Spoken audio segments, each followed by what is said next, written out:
60ஆம் அதிகாரம் 1-2 வசனங்களை வாசிக்க கேட்போம்.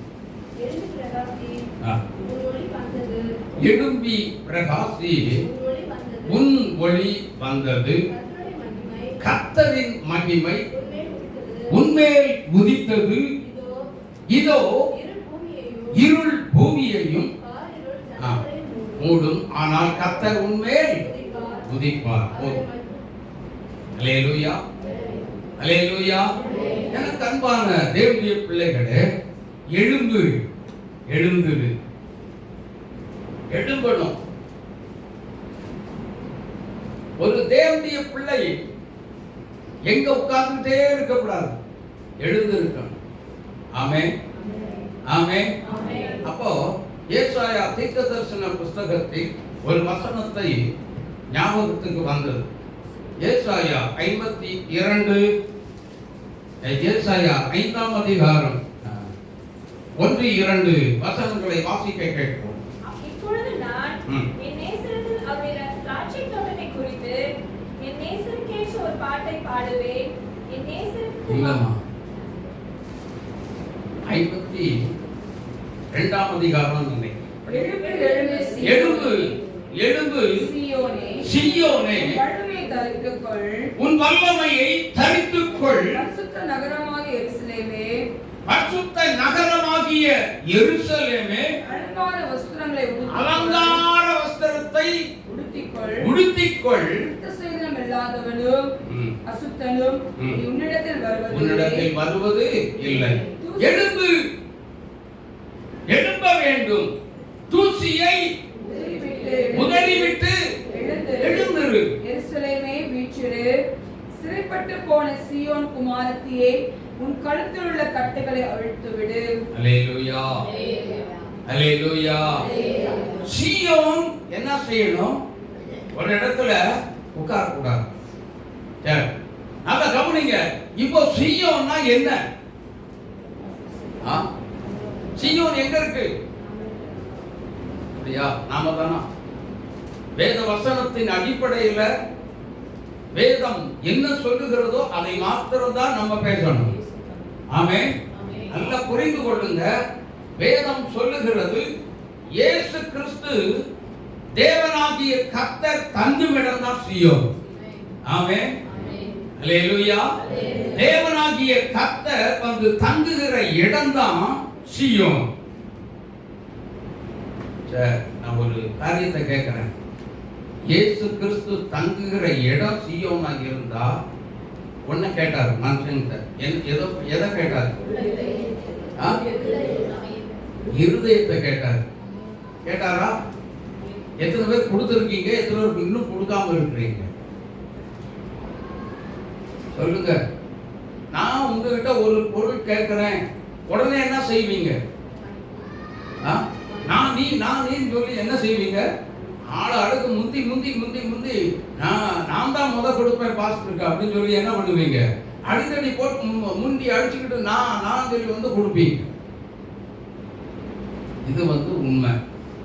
ஆனா ஒரு மனுஷன் கேட்டா முந்தி அடிச்சுக்கிட்டு என்ன செய்யறோம்? நான் தான் கொடுப்பேன் பாஸ்டருக்கு, சீக்கிரமா கொடுக்கறது அப்படின்னு சொல்லி நீங்க ரொம்ப வேகமா செயல்படுறீங்க. ஆனா கர்த்தர் கேட்டா, ஏசப்பா கேட்டா, நம்மை படைத்த இறைவன் கேட்டா இருதயத்தை கொடுக்க லேட் ஆகுது.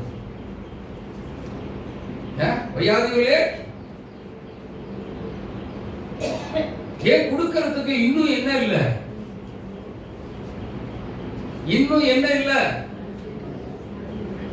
சொல்லுங்க. மனசு இல்ல, மனசு வரமாட்டாங்க. நினைச்சு பார்த்துக்கோங்க. ஏன் வரமாட்டாங்க அப்படின்னா, சிம்சோனை போல் சிலருக்குள்ளே உலக சிநேகம் உள்ளே கிடக்கிறது. அதனாலதான் இன்னைக்கு சீயோன் என்ன செய்ய முடியல? எழும்பு அப்படின்றாரு, எழும்ப முடியல. உட்கார்ந்த இடத்துல உட்கார்ந்துட்டு இருக்காங்க. ஆமென், ஆமென்.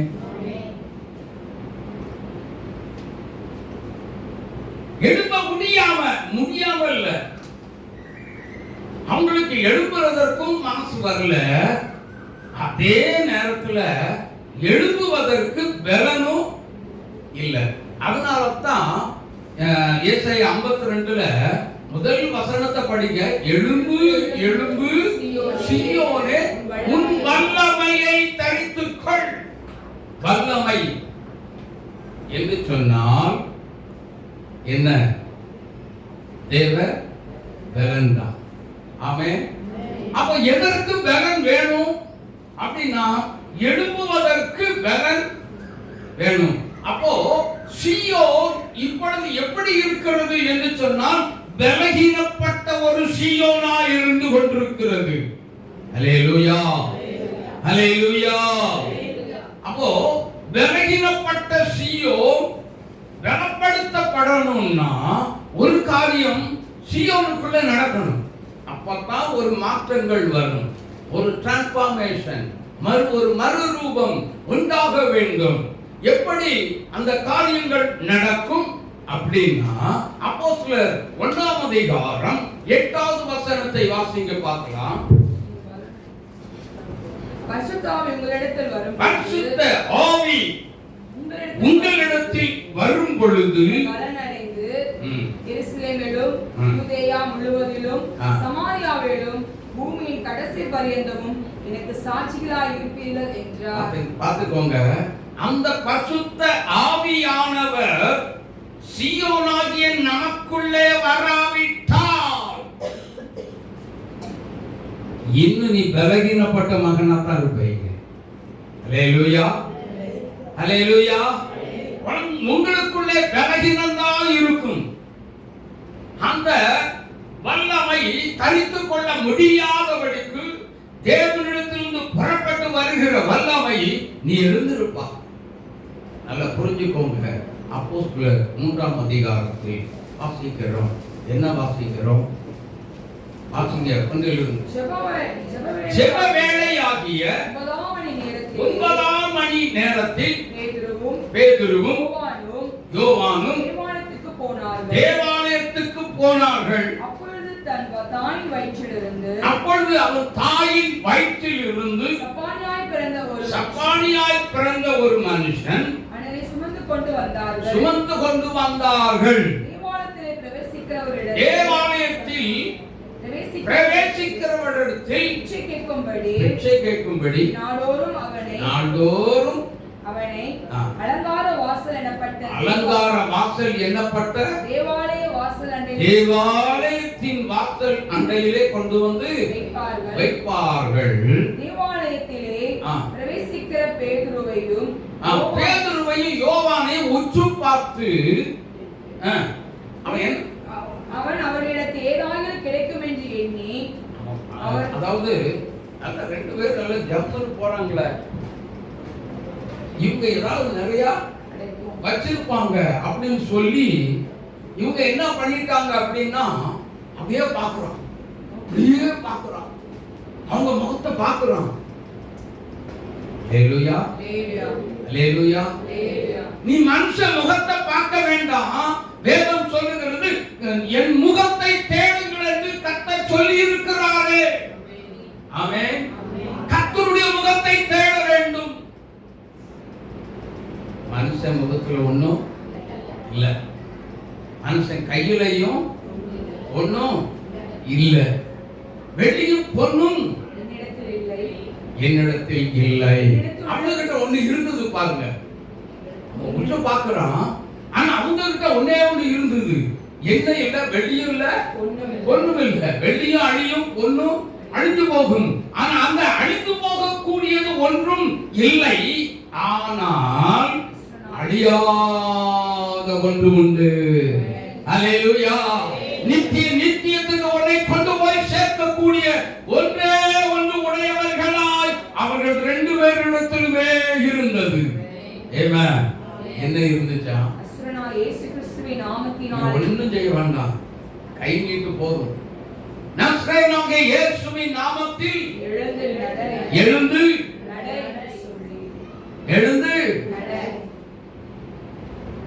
எழுந்து நட. பாருங்க, பிறவிச்சப்பான் எழுந்திருச்சு நடப்பானா?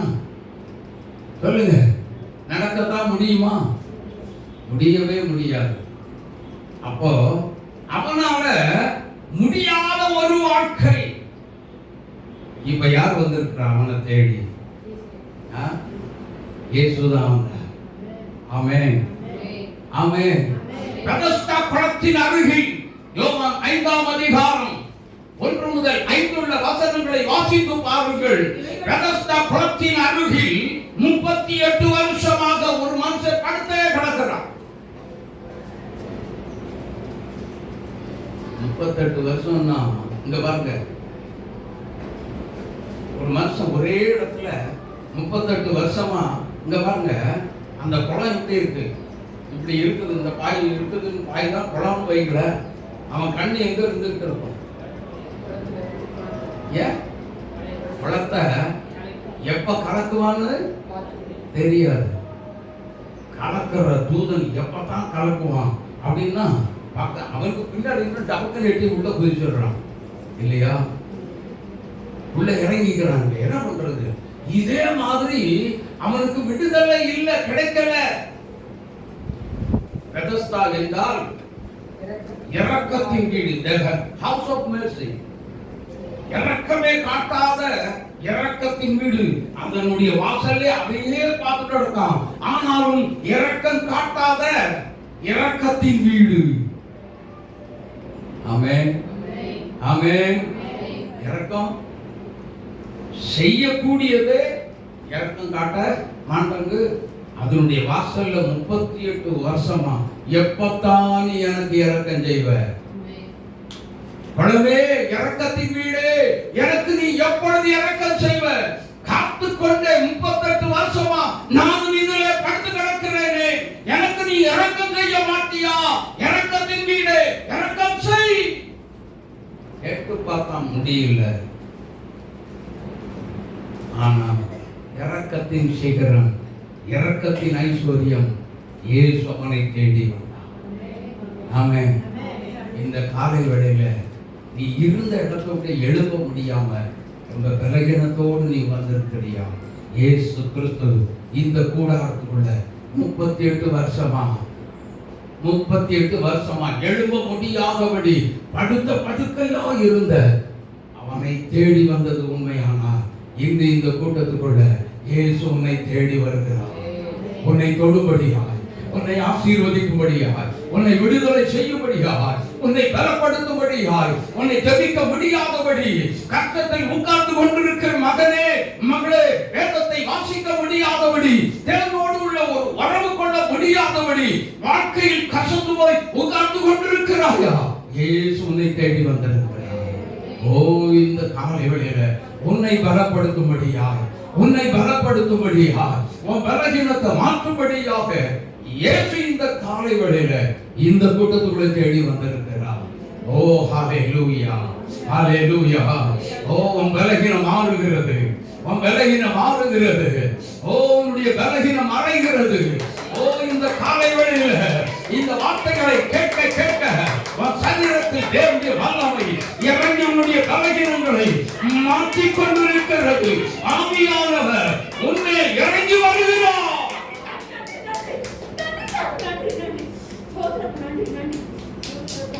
அப்போ பரிசுத்தாவியானுடைய தேவ பலன் நமக்கு தேவைப்படுகிறது.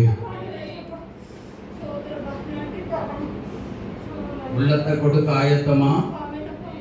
உள்ளத்தை கொடுக்க ஆயத்தமா? வாலிப தம்பி, இருதயத்துல இன்னும் நீ இயேசுவுக்கு இடம் கொடுக்காமல் இருந்தால் உன்னால எழும்பவே முடியாது. உன் காரியம் எல்லாம் சக்சஸ்ஃபுல்லா வெற்றியா முடியாது. ஆமென். என்னை பலப்படுத்துகிற கிறிஸ்துவினாலே எல்லாவற்றையும் செய்ய எனக்குள்ள பலம் இருக்கிறது என்று சொல்லி நீ 1000 முறை விசுவாச அறிக்கை செய்தாலும் எனக்குள்ள அந்த பலம் வராது, வெற்றி வராது. ஏன் தோல்வி வருகிறது?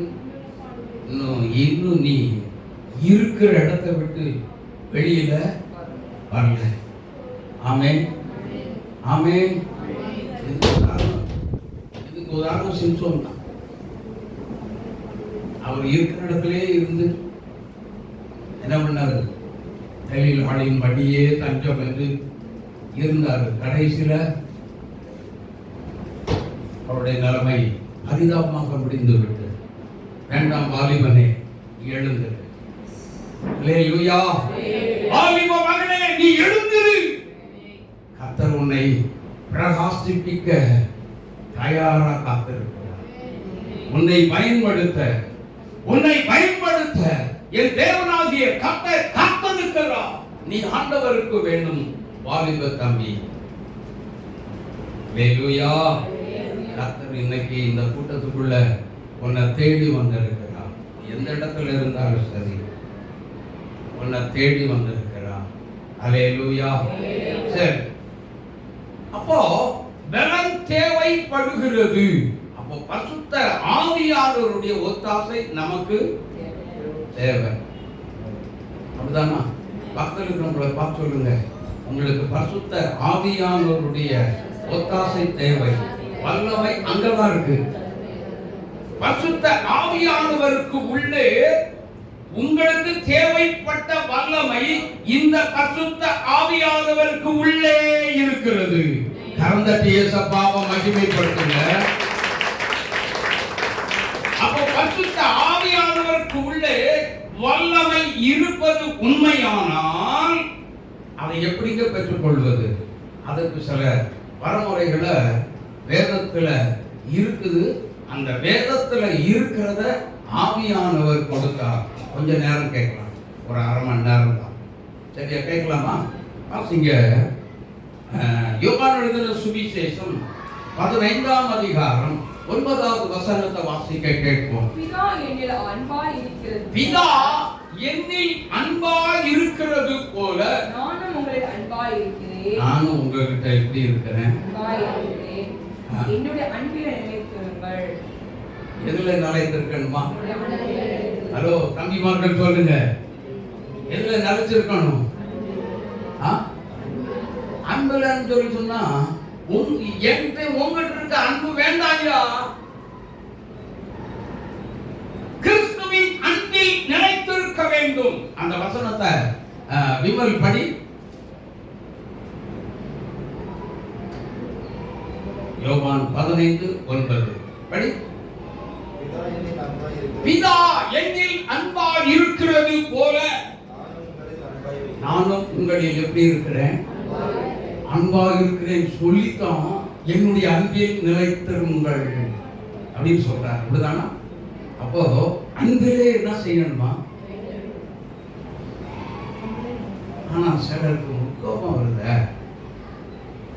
காட்டுவாசமாக முற்கோபம். ஒரு சின்ன வார்த்தையை கூட பொறுத்துக்க முடியாதுங்க. டக்குன்னு என்ன வந்துடும்? பெத்த மகளா இருந்தாலும் சரி, தூக்கி வீசிட்டு வேண்டாம் ஓடிப்போம், இனிமேல் என் கூட. அப்படி கிறிஸ்தவங்க இருக்கலாமா? ஏம்மா கிறிஸ்தவங்க இருக்கலாமா? இருக்கவே கூடாது. ஒரு அற்பமான ஒரு காரியம், ஒரு சின்ன காரியம். ஆமென், ஆமென். அந்த அற்பமான ஒரு காரியம் இல்லாத ஒரு காரியம் வீட்டுக்குள்ள எப்படி வந்துடும்? சுனாமியை விட பெருசாவே வந்துடும். அப்புறம் ஒய்ஃபை பார்த்தா இங்க பாருங்க, ஒய்ஃபு எதிர்ல வந்தா இவங்க லெஃப்ட் ஹேண்ட், அப்புறம் புருஷன் இப்படி ஆப்போசிட்ல வந்தா அவங்க ரைட் ஹேண்ட். எதுக்கு? இந்த ஆந்த மூஞ்சல் முடிச்சா அப்படியா? யோசித்து பாருங்க. இன்னைக்கு அநேக, அதாவது நான் ஒரு கணவன் மனைவியை பற்றி நான் சண்டை போட்டு 2 வருஷமா பேசலங்க. 2 வருஷம் சண்டை போட்டு என்ன பண்ணிட்டாங்க? பிரியல. ஒரே வீட்டுக்குள்ள இருக்காங்க, ஒரே வீட்டுக்குள்ள இருக்காங்க. அந்த வீட்டுக்குள்ள காம்ப்ரமைஸ் பண்றதுக்கு என்ன கூட்டிட்டு போறாங்க? யோசிச்சு பாருங்க. ஆனா காம்ப்ரமைஸ் காம்ப்ரமைசன் எப்படி முடிஞ்சது? ரொம்ப சிம்பிளா முடிஞ்சு போச்சு.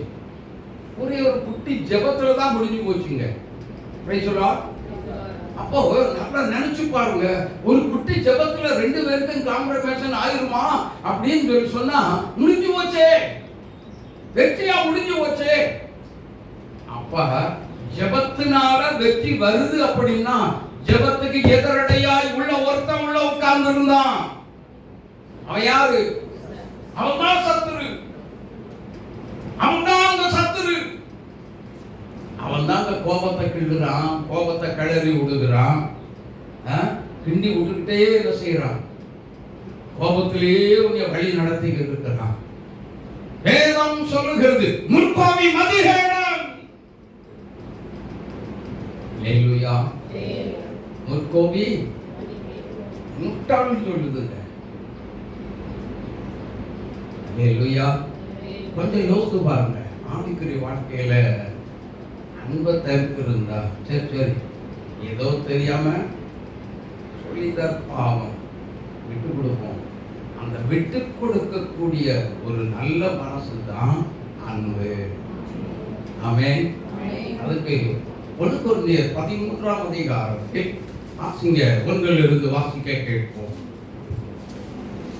நான் மனுஷ பாஷைகளையோ தூத பாஷைகளில் பேசினாலும் அன்பு எனக்கு இராவிட்டால் சத்தமிடுகிற வெண்கலம் போலவும் ஓசையிடுகிற கைத்தாளம் போலவும் இருப்பேன்.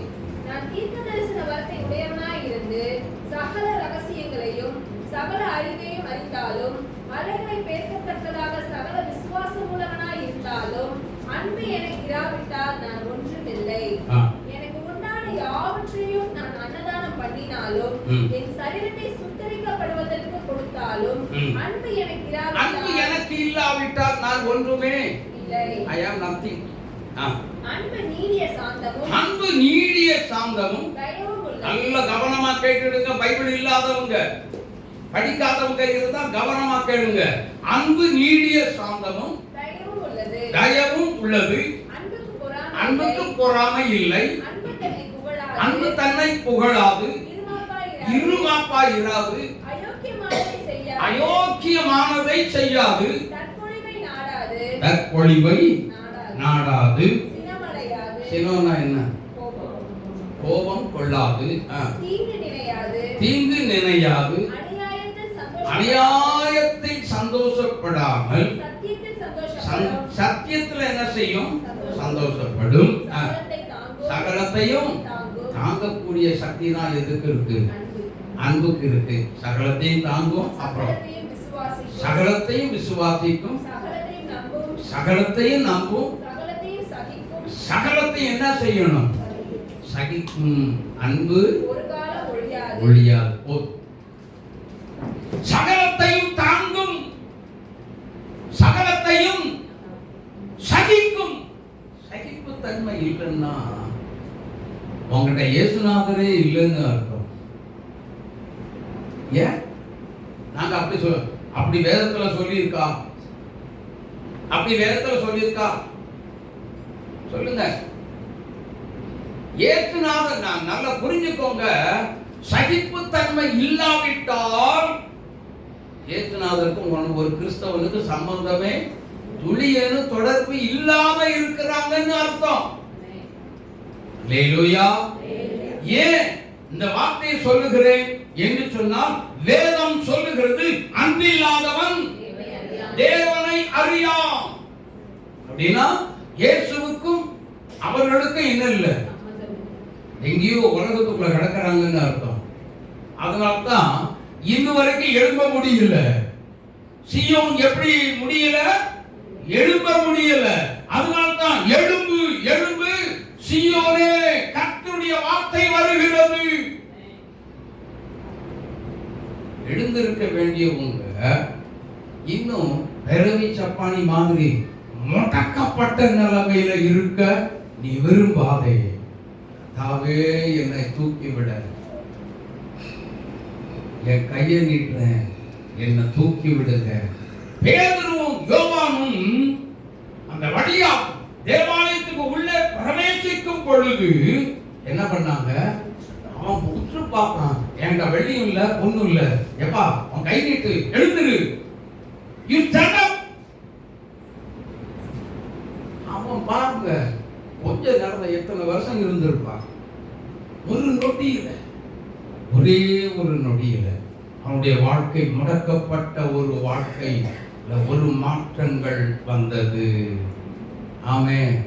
இன்னைக்கு முடக்கப்பட்ட உங்க வாழ்க்கையிலேயும் இயேசு என்னும் தேவனாகிய கர்த்தர் உங்களை தேடி ஒரு மாற்றத்தை கொண்டு வர, ஒரு ஜெப வாழ்க்கையில ஒரு மாற்றத்தை, முடக்கப்பட்ட உங்களுடைய ஜெப வாழ்க்கையிலே வேத வாசிக்க முடியாதபடி முடக்கப்பட்ட உங்களுடைய வாழ்க்கையிலே ஆவியானவரோடு தொடர்பு கொள்ள முடியாத ஒரு முடக்கப்பட்ட ஒரு வாழ்க்கையிலே தூக்கத்தை கொண்டு வந்து தூக்கம் தூக்கம் தூக்கம் என்று வேதம் எச்சரிக்கிறது போல எபேசியர் 5:14 சொல்லி இருக்கிறது. ஆகையால் தூங்குகிற நீ என்ன செய்யணுமா? மரித்தோரை விட்டு நீ எழுந்திரு. எச்சரிக்கிற தேவனுடைய வார்த்தை. அப்போ எல்லா விதத்திலேயுமே இன்றைக்கு விசுவாசி எப்படி இருக்கிறாங்க? தூங்கி கொண்டிருக்கிறார் அல்லது மரித்தவனுக்கு ஒரு அடையாளமாய் நீ வாழ்ந்து கொண்டிருக்கிறாய் இந்த உலகத்தில். அதனால தான் உன்னால என்ன செய்ய முடியல, எழும்ப முடியல. எழுப்பணுமா வேண்டாமா? எழுப்பணுமா? என்னைக்கு? என்னைக்கு? ரைட் நவ, இப்பொழுது. இப்பொழுது சொல்லுங்க. ஆமா, இப்பொழுதுனா இப்ப எந்திரிச்சிட்டு இங்க பாருங்க, இங்க பாருங்க, எங்க பாருங்க, இப்ப எந்திரிக்க வேண்டியது. ஆனா வீட்டுக்கு போய் பிரவேசம் பண்ண மாறாத. மறுபடியும் வந்து ஜெபிக்க முடியல, வேதத்தை வாசிக்க முடியல அப்படின்னு சொல்லி சொல்லவே கூடாது. இப்போ எழுந்தாச்சு அப்படின்னா இது கர்த்தருடைய சமூகம். உனக்கு ஒரு அற்புதத்தை செய்கிற ஒரு தேவனுடைய இடம், ஆவியானவர் உலாவுகிற ஒரு இடம். இந்த இடத்துக்குள்ள நீ ஒரு அற்புதத்தை பெற்றுக் கொண்டீங்கன்னா வீட்டுல போய் முடங்கி கிடக்குறீங்க அப்படின்னு இங்க ஜெபிக்க முடியல. சிலர் சொல்றாங்க, நான் சபைக்கு வந்தா என்ன பண்றேன், சூப்பரா ஜோமிக்கு போயிடுறேன் பாஸ்டர், ஆனா வீட்டுக்கு போனா என்னால என்ன செய்ய முடியல, தூக்கம் தூக்கம் தூக்கம் தூக்கம். இதுக்கு பதில் என்ன சொல்றது? சொல்லுங்களேன், யாராவது ஒருத்தர் சொல்லுங்களேன். இதுக்கு பதில் என்ன சொல்றது? சொல்லுங்க. ஒரு எமோஷன்ல குதிச்சு எந்திரிச்சுட்ட,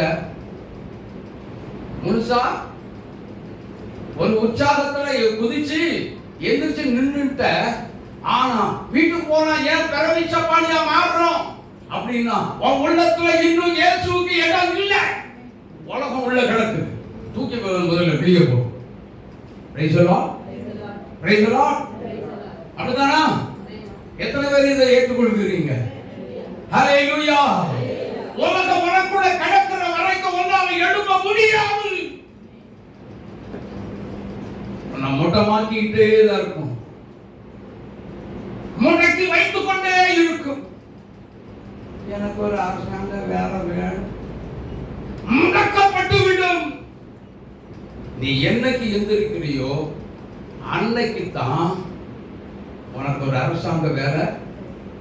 அதுவும் அது வரைக்கும் முடக்கப்பட்டது.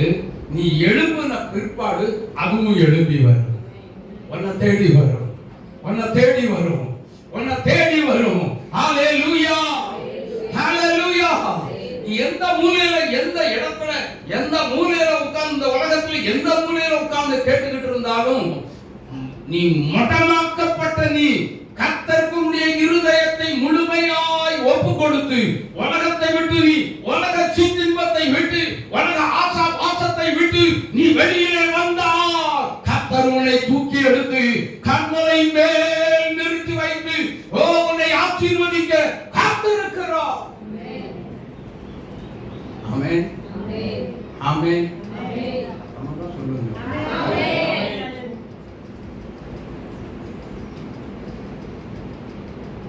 எழுப்புறதற்கு என்ன வேணும்? என்ன வேணும்? ஐயா சொல்லுங்க, என்ன வேணும்? அந்த பலன் எங்க இருக்கு தெரியல. சர்ச்சுக்குள்ள இருக்கா? ஆஹா, ரொம்ப சந்தோஷம். சர்ச்சுக்குள்ளயா இருக்கு? அப்ப எல்லாரும் சர்ச்சுக்குள்ள விட்டு வெளியே போகாதீங்க, இங்க உட்காந்துக்கோங்க. அதுதான் உங்க வீட்டுக்கு போனீங்கன்னா பலவீனம் வந்துடும். சர்ச்சுக்குள்ள இருக்கிற வரைக்கும் என்ன நடக்காது? சொல்லுங்க, வராதா? தைரியமா சொல்றாங்க ஐயா. நான் அப்படின்னா சொல்லல. இந்த சர்ச்சுக்குள்ள இருக்கிற வரைக்கும், இருக்கும் போதே நீ பலகீனமா தான் இருக்கிற. நீ வந்ததும் பலகீனமா தான் வந்த. ஆனா எப்போ உன் உள்ளத்தை கொடுக்கிறியோ, என் உள்ளத்துல வாரு இயேசுப்பா, என் இருதயத்துல நமக்கு நான் இடத்தை தரேன் அப்படின்னு சொல்லி ஆண்டவரை கூப்பிட்டு, தடத்துல போற இயேசுநாதரை கூப்பிட்டு, என் இருதயத்துல வாங்க, உலகம் எனக்கு வேண்டாம் அப்படின்னு சொல்லி எப்போ கூப்பிடுறியோ அப்போ வருவா. உன் காரியமெல்லாம் ஜெயமா மாறும். கரந்தட்டி இயேசுப்பாவை மகிமைப்படுத்துங்க. வெற்றியாய் முடியும், தோல்வி உன்னை விட்டு ஓடி போய்விடும்.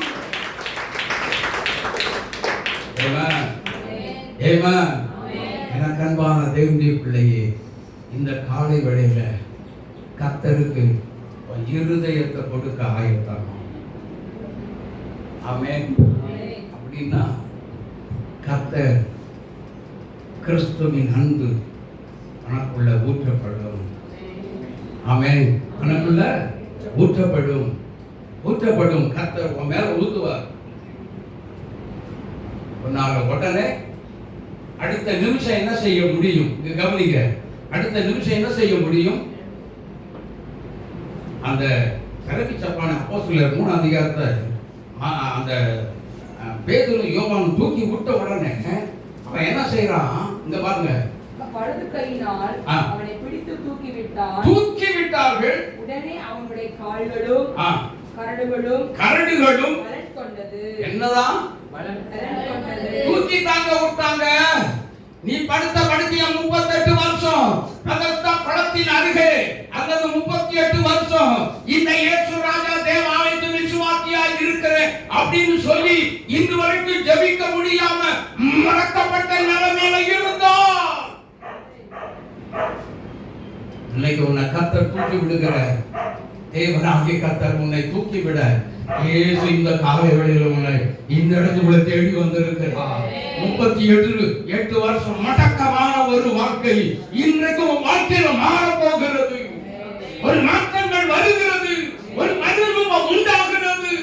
நான் செய்ய முடியாது, ஒரு ஊழியக்காரன் செய்ய முடியாது, அல்லது ஒரு பக்கத்துல விசுவாசி செய்ய முடியாது, தூக்கி விட முடியாது. இயேசு. ஆமென்.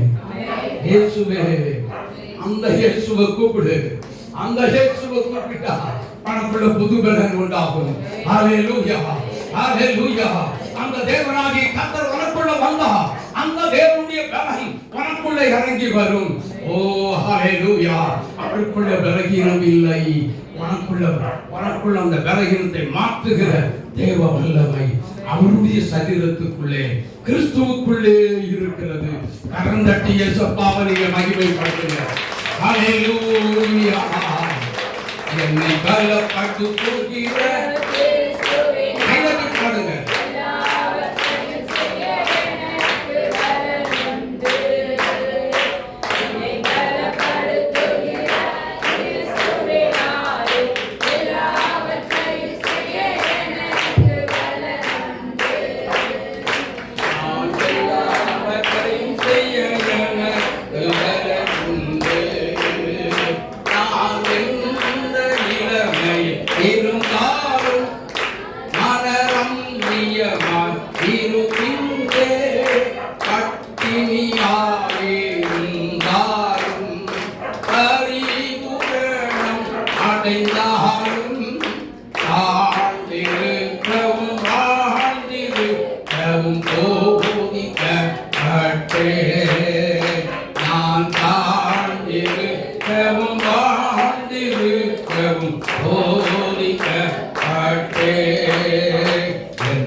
நான் எல்லாவற்றையும் செய்ய எனக்கு பலன் உண்டு. இந்த எழும்ப முடியாத நிலைமையில இருந்துகிட்டு, ஆண்டவரே என் தேசத்துக்கு எழுப்புதல் தாரும், என் தேசம் எழுப்புதல் அடையணும் அப்படி சொல்லி கண்ணீர் வடிச்சாலும் நடக்குமா? தேசம் எழுப்புதல் வருமா? உனக்குள்ள எழுப்புதல் இல்லை. உனக்குள்ள எழுப்புதல் இருக்கா? இல்ல. இதுவரைக்கும் உன்கிட்ட ஆண்டவர் உன் இருதயத்தை கேட்டார, கொடுத்திருக்கிறியா? இல்ல. யோசித்து பாருங்க. நீ கிடக்கிறதே 38 வருஷமா எங்க கிடக்குற? பெதஸ்தா குளத்தின் அருகிலே பெதஸ்தாவை பார்த்துட்டே உட்கார்ந்துட்டு இருக்க. எப்படா சுகம் கிடைக்கும், எப்படா சுகம் கிடைக்கும், எப்படா சுகம் கிடைக்கும், எப்படா இயேசுநாதர் என் சரீரத்துல இருக்கிற என் வியாதியை மாத்துவாரு. இத்தனை வருஷம் நான் நடையா இந்த சபைக்கு நடந்து கொண்டிருக்கிறேனே அப்படின்னு சொல்லி சொன்னா நடக்காது சகோதரி. உன் வியாதி மாறாது, உன் விலகினம் மறையாது. இயேசுக்கு எப்போ உன் இருதயத்தை ஒப்பு கொடுத்து ஆண்டவரே உள்ளத்துல வாருன்னு கேட்கிறியோ அப்போ வாழ்க்கையில மாற்றங்களை பார்க்க முடியும். அல்லேலூயா, அல்லேலூயா. அது வரைக்கும் இல்ல. அப்படின்னா நம்ம கேட்க வேண்டியது என்ன அப்படின்னா என்னது? சிலருக்கு என்ன பண்ணுவாங்க அப்படின்னா, சிலருக்கு சிலர் சொல்லுவாங்க ஆட்பாதி. இந்த டைலாக் எல்லாம் இயேசுநாதர்கிட்ட நடக்காது. ஆட்பாதி ஆடை பாதியா? இந்த டைலாக் எல்லாம் இயேசுநாதருக்கு தேவையே இல்லை, ஓடி போயிருக்கு. உலகம் பாதி. இது என்ன அனுபவம் தெரியுமா உங்களுக்கு? எந்த நினைவுகளா? எந்த மட்டும்? சரி, ஒரு உயிரினத்தை சொல்லுங்க பாருங்க. இதுக்கு அடையாளம் அவ்வளவுதான். இங்க பாருங்க, தண்ணியை கண்டா தண்ணியில வாடும். வறண்ட நேரம் வந்துருச்சுன்னா தனக்கு ஓடி வரும். தவள அனுபவம் உனக்கு வேண்டாம், ஒரு கிறிஸ்தவனுக்கு வேண்டாம். வேஷம் போடாத. கிறிஸ்தவ மாதிரி வேஷம் போடுற வேலை வேண்டாம். இருந்தா உண்மையான கிறிஸ்தவனா, கர்த்தரை பிரதிபலிக்கிற, இயேசுவை பிரதிபலிக்கிற கிறிஸ்தவனா வாழு. இல்லையா ஓடி போயிரு. Price the Lord, praise the Lord. நீ கர்த்தருக்கு அப்படிப்பட்ட ஆள்பாதி ஆடபாதி அப்படிங்கிற வேஷம் போடுகிற கிறிஸ்தவன் இந்த இயேசுநாதருக்கு தேவையில்லை. அல்லேலூயா. சபைக்குள்ள போய் நின்றுட்டு பெரிய இந்த மாதிரி ஆட்கள் தான் சபைக்குள்ள போய் நின்றுட்டு கூறி குறுகி, ஐயோ இப்பதான் பக்தி எல்லாம் பொங்கி வழிகிற மாதிரி கும்பிடுவாங்க. அதுதாங்க உண்மை. ஆனா சபையில அவங்க போடுற சண்டை யோசித்து பாருங்க. உள்ளமெல்லாம் பேசும், நினைவெல்லாம் பாய்சன். இன்னைக்கு இவன் இப்படி பண்ணிட்டான், இவன் இப்படி பண்ணிட்டான், இவனை எப்படா தொலைச்சு கட்டுறது அப்படின்னு நினைச்சா ஒன்ன தொலைச்சு கட்டிடுவார் இயேசுநாதர். அல்லேலூயா. கிறிஸ்துவின் அன்புக்குள்ளவன். நீ அன்புள்ளவனா மாறு, நீ அன்புள்ளவனா மாறு. அன்பில்லாதவன் சிந்தையெல்லாம் ராத்திரி பகலுமா இவனை எப்படா தொலைச்சு கட்டுறது, இந்த பதவியை எப்படா தூக்கி வீசுகிறது அப்படின்னு சிந்தை 24 மணி நேரமும் அதே எண்ணம் கொண்டிருந்தால் கர்த்தர் உனக்கு எதிராக நிற்பார். ஆமென்.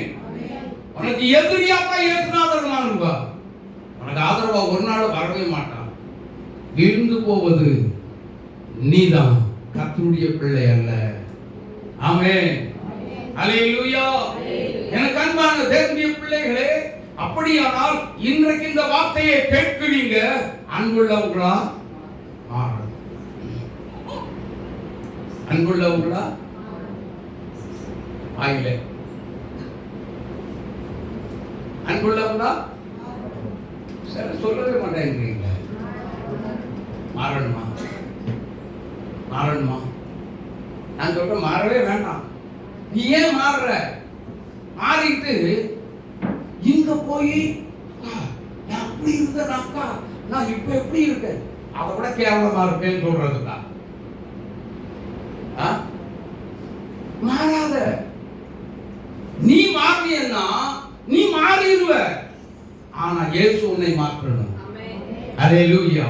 இயேசு உன் வாழ்க்கையில ஒரு மாற்றத்தை கொண்டு வந்து அது நிரந்தரமா நமக்குள்ளே தங்கி இருக்கும். அதுதாங்க தேவனுடைய அன்பு. அல்லேலூயா, அல்லேலூயா. ஆனபடினால நீயா மாறாத, இயேசுவை உன் வாழ்க்கையை மாற்ற ஒப்பு கொடு. ஆமென். அல்லேலூயா. கோபமும் மாறும், எரிச்சலும் மாறும், உன்னுடைய எல்லாமே மாறி ஓடி போய் அதில் குடி இருக்கிற உனக்கு அது ஆபத்தை தான் கொண்டு வரும். நான் நல்லா புரிஞ்சுக்கோங்க. நல்ல ரொம்ப முற்கோவி சொல்றேன். கோபப்பட்டு எத்தனையோ எனக்கு வர வேண்டிய எவ்வளோ பெரிய ஆசீர்வாதங்கள் எல்லாம் நான் இழந்து போனவன். அதனால்தான் இவ்வளவு வைராக்கியமா இன்றைக்கு இந்த கோபத்தை குறித்து ஆவியானவர் அடிமை கொண்டு பேசுகிறார் என்று சொன்னால், நான் இழந்த மாதிரி நீ இழந்து போக கூடாது. கர்த்தரை உறுதியாக பற்றிக் கொள்ளுங்கள். இயேசு கிறிஸ்து உங்கள் லைஃபை மாற்றுவார். கோபத்தை விட்டு எழுந்து. ஆமென். சீயோனே என்ன செய்? எழுந்திரு, எழுந்திரு, உன் வல்லமையை என்ன செய்? ஆமா, அப்பதான் வந்து நீ எழுந்தா தாயா உனக்கு வல்லமை கிடைக்கும். எழுந்திருக்காம எனக்கு போடுங்க, எனக்கு கற்பகனியை கொடுத்து சர்ச்சுக்கு வர மாட்டேன், அந்த ஆத்தான் வருவேன்னா உனக்கு ஒரு நாள் வராது. சர்ச்சுக்கு வந்தாதான் வீடுக்கு கற்பகனி கிடைச்சாதான் சர்ச்சுக்கு வருவோம். வராம உட்காந்துக்க வீட்டுக்குள்ள. எனக்கு என்ன வந்து போச்சு? யாருக்கு வேதனை? யாருக்கு நஷ்டம்? தண்ணி பாத்ரூம்ல தண்ணி இருக்கு, நீ வீட்டுக்குள்ள உட்காந்துருக்காங்க. தண்ணி ஏன்ட்ட வந்தாதான் நான் குளிப்பேன். திமிரெல்லாம் எடுத்து விடுவாரு. ஜாக்கிரதை. ஆமென். தண்ணி இருக்க இடத்துக்கு பாத்ரூமுக்கு போய் நீதான் தண்ணி அடி ஊத்தணும். உன் தலையில தண்ணி வந்து உன் தலையில ஊத்தாது. பக்கெட்டா ஊத்துன்னு நினைக்கிறியா? உன் வாழ்க்கையை மாற்று. நீ மாறணும். மாறினாத்தான் கர்த்தரும் மனம் மாறி என்ன செய்வார்? ஹலோ, உன் வாழ்க்கையில ஒரு மாற்றத்தை 38 வருஷம் முடங்கி கிடக்கிற வாழ்க்கைய இயேசுதான் தேடி வந்து மாற்றணும். வேற எவனாலும் முடியாது, யாராலும் முடியவே முடியாது. உன் பக்கத்தில் பெட்டில் கிடக்கிறவனால முடியாது. ஆமென். இயேசுதான், இயேசுதான், இயேசுதான் மாற்றணும். ஆமென், ஆமென். சொல்லுங்க, உங்க வாழ்க்கையை பக்கத்தில் இருக்கவங்கள சொல்லுங்க, பார்த்து சொல்லுங்க. உங்க வாழ்க்கையை மாற்றுகிறது இயேசுதான், வேற யாராலும் மாற்றவே முடியாது. ஹalleluya, ஹalleluya. இல்ல ஒரு பாட்டு பாடலாமா? எல்லாம் இயேசுவே, எனக்கெல்லாம் இயேசுவே, தொல்லை நீங்கும் இவ்வுலகில் துணை இயேசுவே, எல்லாம் இயேசுவே, எனக்கெல்லாம் இயேசுவே. 38 வருஷமா பெதஸ்தா குளத்தின் அருகிலே குளத்தையே எப்படி பார்த்துக்கிட்டே இருக்கிற மகனே, மகளே, குளத்தை பார்க்காத, குளத்தை தேடாத. உனக்கு அங்கிருந்து சுகம் வராது. எங்கிருந்து வரும்? இயேசுவை தேடு. நிரந்தரமாய் சுகத்தை கொடுக்கிற, நிரந்தரமாய் விடுதலை கொடுக்கிற இயேசுவை நீ உண்மையாய் தேடு. அவனை தேடி வந்து எழுந்துரு, எழுந்துரு. 38 வருஷமா நடந்தா அங்க பாருங்க, அவன் மேல எப்படி இருந்திருப்பான்? ஹலோ சொல்லுங்க. அழுக்கா இருக்கும். அழுக்குன்னா என்ன? தூசி. அதனாலதான் ஏசாயா 52:1-2 இரண்டாவது வசனத்துல தூசியை உதறிவிட்டு எழுந்துரு. ஆமென். தூசினா என்ன? பாவ வாழ்க்கையை விட்டு உதறி தள்ளி எழுந்துரு. ஒரு அக்கிரம சிந்தை உன்னை விட்டு மாறட்டும். நீ அதை தூக்கி எறிந்து எழுந்துரு. உன்னுடைய கோப சிந்தைகள், பாவ பழக்க வழக்கங்கள் உன்னை விட்டு விலகட்டும். நீ அதை தூக்கி எறி, எழுந்துரு. இன்னைக்கு ஹலோ, இன்னைக்கு உன் தொழில், உன் கையின் பிரயாசம் முடங்கி போய் கிடக்கலாம். கர்த்தர் சொல்றாரு, இன்னைக்கு உன் கையின் பிரயாசம், இன்னைக்கு உன்னை ஆசீர்வதிக்க என் தேவன் திட்டமிட்டதான் இந்த வார்த்தையை சொல்றாரு. ஹalleluya, ஹalleluya. ஒண்ணுமில்லைன்னு நினைக்காதீங்க, உங்க கையில தான். இதை செய்தா 38 வருஷ படுக்கையில இருக்கிற நீங்க 38 வருஷமாக எந்த ஒரு ஆசீர்வாதத்தை பெற்றுக்கொள்ள முடியாத தேவ பிள்ளைங்க, இன்னைக்கு நீங்க மாறினா, நீங்க இன்னைக்கு மாறினா என் இயேசு உங்களை ஆசீர்வதிக்க சித்தம் கொண்டு உங்க இடத்துக்குள்ள வந்திருக்கிறார். உங்க பக்கத்துல வாங்க, உங்க பக்கத்துல, உங்க பக்கத்துல, உங்க அருகில இயேசு வந்திருக்கிறார். ஆண்டவரே, நம்முடைய அன்பு எனக்குள்ள ஊற்றுங்கள் சொல்லி கேட்க போறோம். அப்படி அந்த அன்பு இருந்தா தான், ஹலோ, அந்த அன்பு இருந்தா தான் உன்னால என்ன செய்ய முடியும்? எழுந்திருக்க. இல்லாட்டி முடியாது, இல்லாட்டி முடியாது, முடியாது, முடியவே முடியாது. முதலாவது இயேசுவுக்கு உங்க இருதயத்தை முழுமையா இதுவரைக்கும் கொடுக்காதவங்க ஒப்பு கொடுக்குறீங்களா? எல்லாரும் எழுந்திருக்காங்க. 2 நிமிஷம் ஜெபிக்க போகும். 2 நிமிஷம். இந்த வீடியோவில் இந்த வார்த்தையை கேட்டுக்கொண்டிருக்கிற தேவ பிள்ளையே, உன் வாழ்க்கையை முழு சாந்தியை அர்ப்பணி, முழு சாந்தி கண்ணீரோடு உன்னை நீ ஒப்பு கொடுமா. அன்பு வாலிப தம்பி, உன் வாழ்க்கையை நீ முழு சாந்தி ஒப்பு கொடு. அறகுறையா இல்லை, அறகுறையா இல்லை.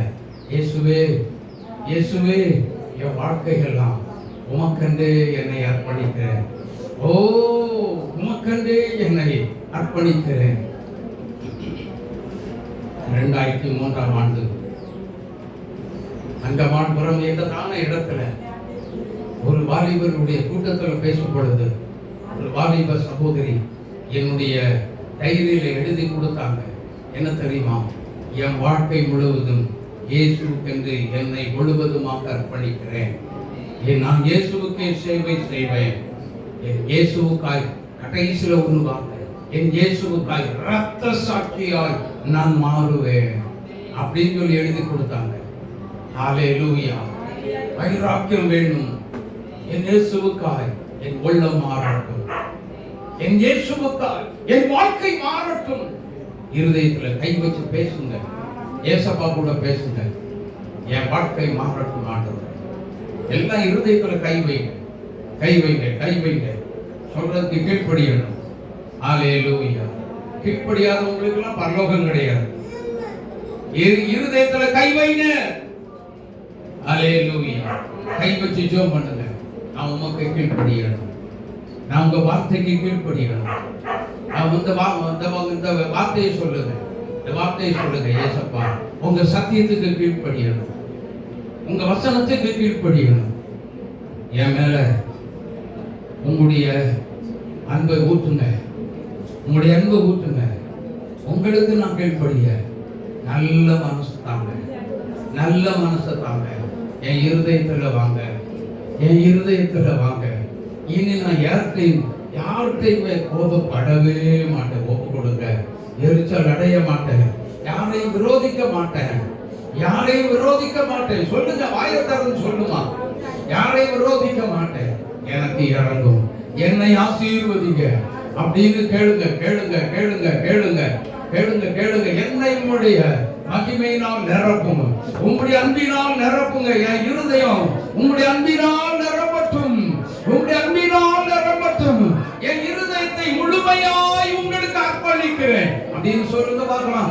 ஏசப்பா, ஏசப்பா, என் இருதயத்தை உங்களுக்கு முழுமையாய் அர்ப்பணிக்கிறேன். அறகுறையால முழுமையாய் அர்ப்பணிக்கிறேன். என்னை ஏற்றுக்கொள்ளுங்க, என்னை ஏற்றுக்கொள்ளுங்க. பாடலாமா? பாடலாம், பாடலாம். என்னை ஜீவ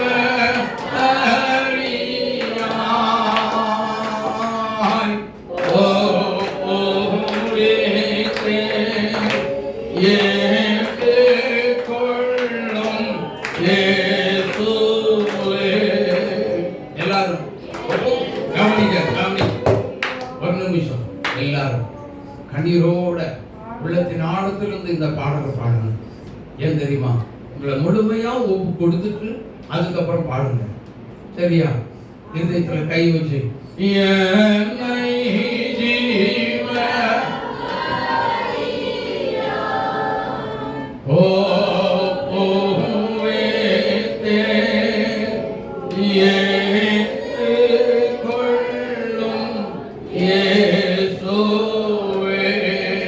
மறுபடியும்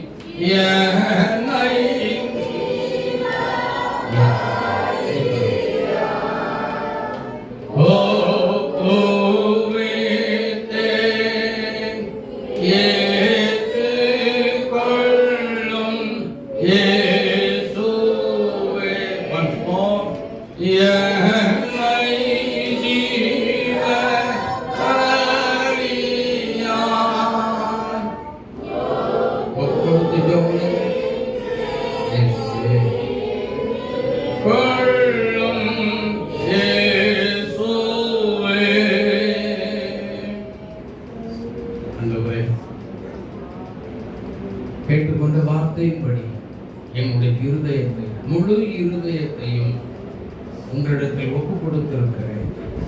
நீங்க ஏற்றுக்கொள்ளுங்க. நீங்க ஏற்றுக்கொண்டு உங்களுடைய ரத்தத்தினால கழுவி பரிசுத்தப்படுத்தி உங்களுக்கு நாங்க உட்கார்றதுக்கு ஒரு சிங்காசனம் போடுறோம். இந்த இடத்துக்கு எங்க இருதயத்துக்குள்ள வந்து உட்கார்ந்து கொள்ளுங்க. எங்களை இயக்கும்படி வேண்டிக் கொள்ளுங்க. எங்களை அன்றாடம் நடத்தும்படி வேண்டிக் கொள்ளுங்க. இயேசுவே, வீட்டுல போயும் நாங்க பிறவிச்சப்பானியா விழுந்துடக்கூடாது. பிறவிச்சப்பானியா வீட்டுல போய் விழுந்துடக்கூடாது. ஆலயத்துல ஜெபிக்கிற நாங்க வீட்டுல போய் ஜெபிக்க வேண்டும். எங்களுக்கு நீங்க உதவி செய்யுங்க. எங்களுக்கு நீங்க உதவி செய்யுங்க. எங்களுக்கு நீங்க உதவி செய்யுங்க. எங்களோடு கூட எங்க வீட்டுக்கு வாங்க. நாங்க உங்களுடைய அன்பை வெளிப்படுத்த திருவதா மகிமைப்படுவீரா? இயேசுவின் நாமத்தில் பிதா. ஆமென். ஆமென்.